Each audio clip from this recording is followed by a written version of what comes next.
This is going to be a short video showing you how to use Canva to create an infographic. So here I am at canva.com. As you can see, when you log in there the first time, it'll ask you if you want a free account, and you do. You don't want to pay for one. Use your Gmail or whatever and get logged in as a free account, and then you'll find yourself here. This is the home screen. So I made the one that was the sample for your class using a infographic template. It was super simple. See right here, it says infographic. Click on that.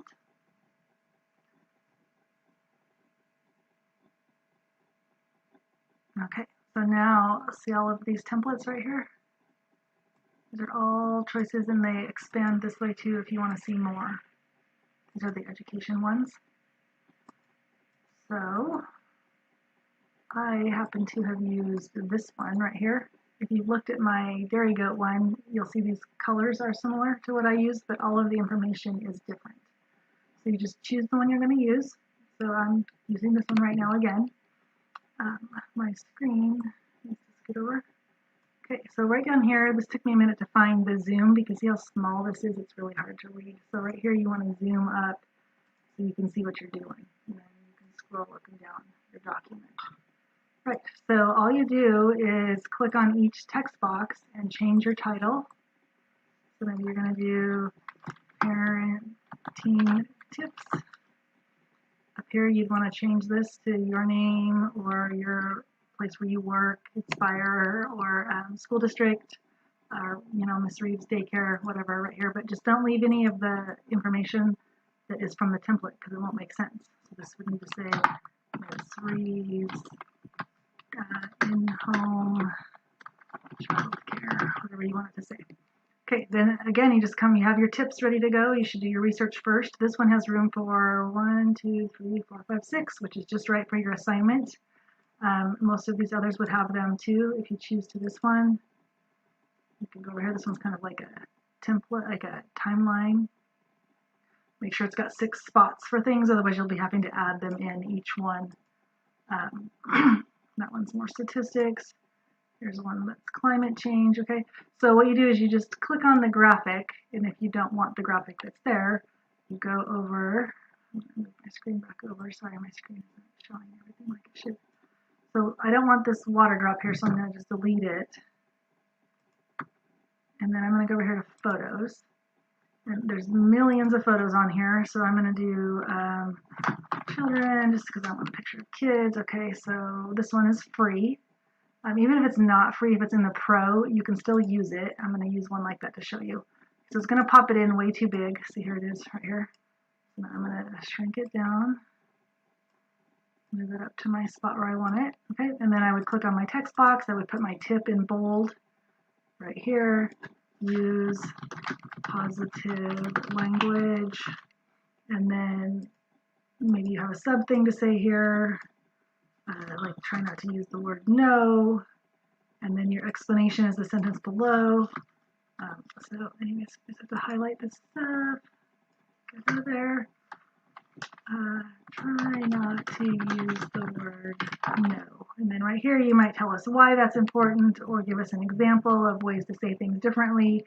This is where I'll know you're really understanding the ideas here in your explanations. So you just follow these steps, clicking on the items as you move down through your template. Make sure you're changing it, making it all your own.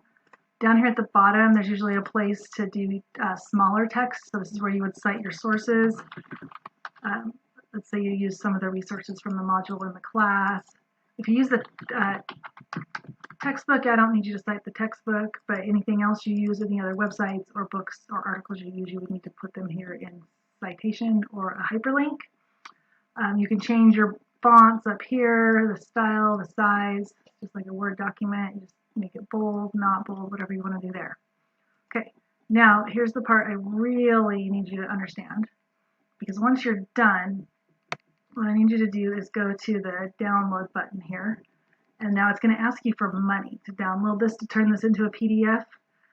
You don't need to pay money, but you do need to turn it into a PDF so you can send it in through Canvas. So way down here in this, where it's like tiny, where it's hard to see, they want you to pay for it. Right here, download a free watermark draft. All that means is that the photos that weren't free are going to say Canva or some watermark across them. So then it's just going to ask you where you want to save it. Click save. We don't need to do any of this making copies for right now.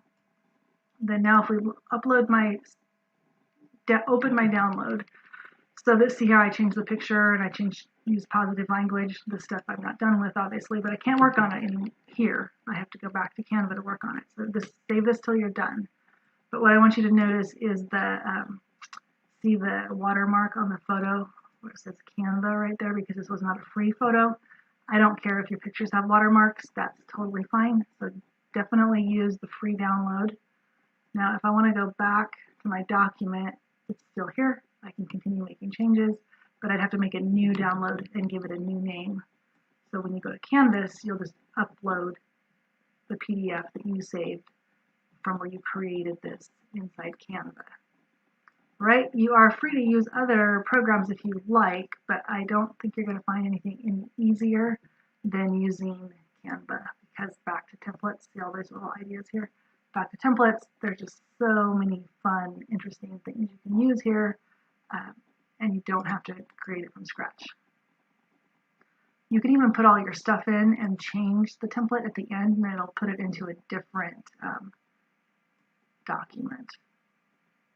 Okay, so that is a I guess we're at 6 minute now video on using Canva. Good luck with it.